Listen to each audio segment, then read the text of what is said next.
హైదరాబాద్ యూసఫ్గూడలో ఈ నెల 7న జరిగిన రియల్టర్ సింగోటం రాము హత్య కేసు ఛేదించారు పోలీసులు. 11 మంది కత్తులతో హత్య చేశారన్నారు జూబ్లీహిల్స్ ఏసీపీ హరిప్రసాద్. 6 నిందితులను జీడిమెట్టలో అరెస్టు చేసి ఆయుధాలను స్వాధీనం చేసుకున్నామని చెప్పారు. మిగతా నిందితులను కూడా త్వరలోనే అరెస్టు చేస్తామన్నారు ఏసీపీ. జువా గేమ్ ద్వారా పరిచయమైన మణికంఠను ప్రధాన నిందితుడిగా గుర్తించామని చెప్పారు.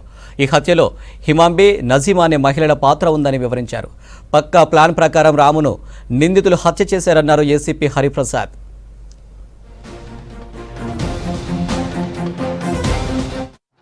7వ తారీఖు రాత్రి అందాజ 7 గంటల ప్రాంతం 11 గంటల ప్రాంతంలో మన ఎల్ఎన్ నగర్ అంటే యూసుఫ్గూడ దగ్గర ఉన్నటువంటి ఇమాంబి నసీమా వాళ్ళ హౌస్ ఉంటుంది, G+4 హౌస్.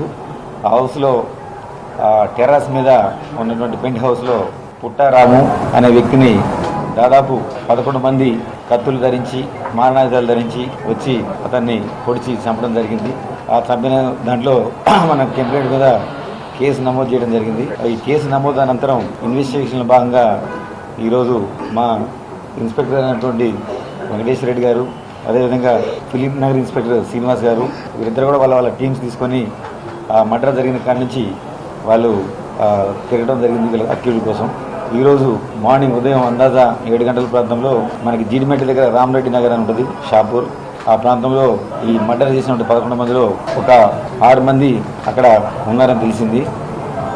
పోయి ఆడ పడుతుంది. యాక్చువల్గా మర్డర్ చేయడానికి వాళ్ళ ముందు వాళ్ళ ప్రిపరేషన్ ప్లాన్ ఉన్నది. మణికంఠ అనే అక్యూజ్ మెయిన్ ఇందులో, మణికంఠ, అదేవిధంగా వినోద్, అదేవిధంగా ఈ మనకు దొరికిన 6 వ్యక్తులు మణికంఠ, వినోద్, కైజర్, శివ, అదేవిధంగా తున్నా కుమార్, నిఖిల్, ఈ 6 మంది అక్కడ మనకు ఉన్నారని ఖచ్చితమైన సమాచారం మేరకు అక్కడ మనం వాళ్ళని పట్టుకొని వాళ్ళ దగ్గర కూడా వీళ్ళు ఈరోజు వాళ్ళు వాడినటువంటి ఒక మారణాయుధం ఒక 3 మొత్తం 5 నైఫ్స్ అంటే 2 చాకులు, 2 సిక్కిల్స్ అంటారు పొడవులు లాంటి మన వాళ్ళ దగ్గర. అదేవిధంగా వాహనంతో సహా car, accident car, black colour car, దాన్ని మనం ఈరోజు సీజ్ చేసుకొని వాళ్ళందరినీ పట్టుకొని అరెస్ట్ చేసి చట్ట ప్రకారంగా